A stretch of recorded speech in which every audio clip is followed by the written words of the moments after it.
This is Robert, a fact checker and science blogger, and I'm bringing you now some positive news to do with climate change and renewables.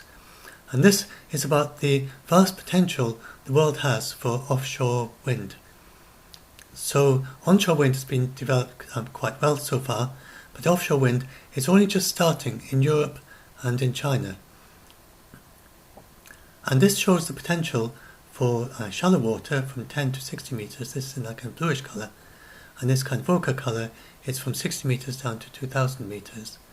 And what has made this far more feasible is new technology that is making it easier to have offshore wind. And particularly now, they have floating turbines that they can build on the land. And then they just tug them into place and they tether them to the bottom. And they don't actually have to be built on and that's why they're now considering right down to 2 kilometers depth, then you can have a floating turbine on top of that, offshore wind. And offshore wind is much more stable. It's very useful as a peak load, as a base load, that it varies by only about 20% up and down compared with 40% for onshore wind in the amount of power it generates. And it's soon going to be, it's already competitive in the European Union for solar enough, so they're building it. And then it's going to be getting lower and lower cost as well, like all the renewables, as the technology increases. And the actual potential is absolutely vast if we were to use it all, although we're not likely to use it all by 2050. But if we were to use it all, there's enough for 11 times the total power, the total electricity demand of the entire world in these areas that they've identified, if it was all developed as offshore wind.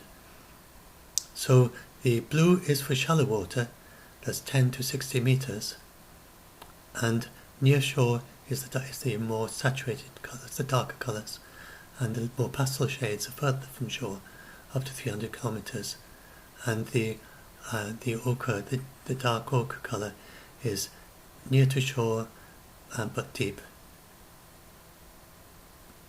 And so now we're going to have a look at their actual charts. So yeah, let's look at that in a minute. So this is the actual demand. Let's pop over to that side. This is the actual demand compared with what they could technically could produce if all the offshore wind was used. You will see the European Union has vastly more than it requires. The United States has a fair bit more than it requires. That could actually all be produced from offshore wind. China's a bit more, Japan vastly more, and India vastly more. And then this is the offshore wind capacity and how it's expected to grow by 2030. This is for the different countries in the European Union. United Kingdom, there's a big growth of offshore wind, and the Germany, Netherlands is expected to grow hugely, and Denmark, you wouldn't be surprised, very windy place. And then this is how much is already installed. So the European Union, it's only just started, and this is compared with what they're already they have as a scenario for 2040, and China and what it's stated it's going to head for. United States, its scenario, it hasn't even started on it yet. India, Japan, and so then I want to have a look at this page. So this shows how, this is from the actual detailed report, and this shows how the cost of it is going down. And this is the levelized cost of what LCOE stand for, but sometimes the levelized cost of electricity from the offshore wind, and this is to do with the amount of capital, whether you use low cost or higher cost capital for it. See that it's just falling, and so it's going to halve by 2040, or you can regard it as being less already. So that's a big going down in price. We're already using a lot in China, expected, and so on. United States. So it's more than halved. And then if you come and look down here, let's go down a bit. Not that one. I think it's the next graph. Right, this is the one. And this shows how it compares with the evolution of competitiveness with, that's wind onshore, that's coal, which is increasing in price. Fossil fuels generally are increasing in price, gas is increasing in price, because the things that they're trying to dig up are getting more and more expensive to access. But the renewables generally are coming down in price. That's solar photovoltaic coming down.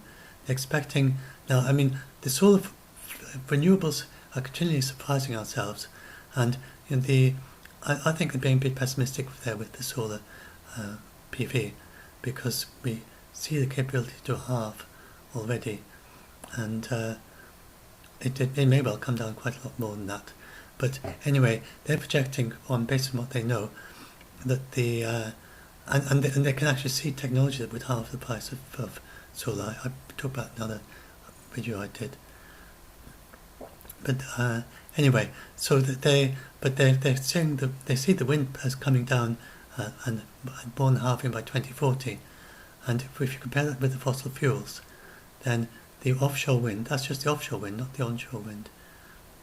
And the onshore wind, they see that as staying pretty steady, because the technology is much harder to build offshore, and the technology is it's reducing in price quite a lot. So eventually by 2040 it'll be competitive with onshore, almost everywhere. So we're probably not going to do all our electricity using offshore wind, but we could if we wanted to. And we've also got vast capacity for solar powers. You could power all the world from a small area of the Sahara Desert with solar power.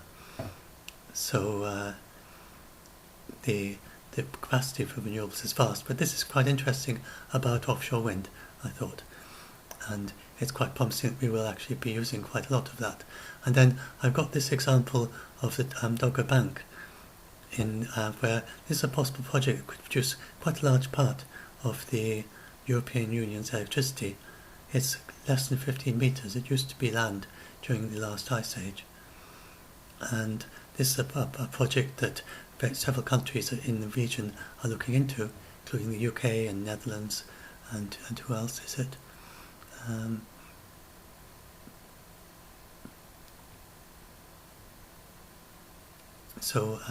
it was during the last ice age. I somehow got a list of all the people who are interested in it.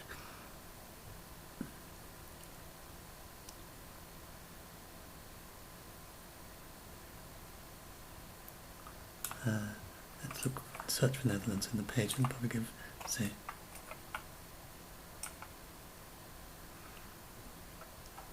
No, I don't seem to say.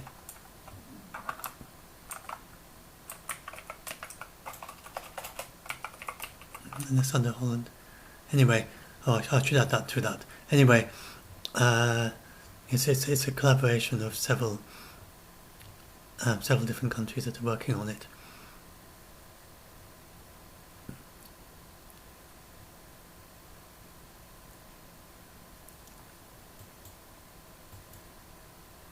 Including Denmark, Netherlands, European Union, and the UK.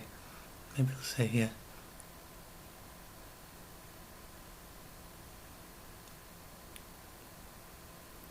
Netherlands, Germany is involved as well.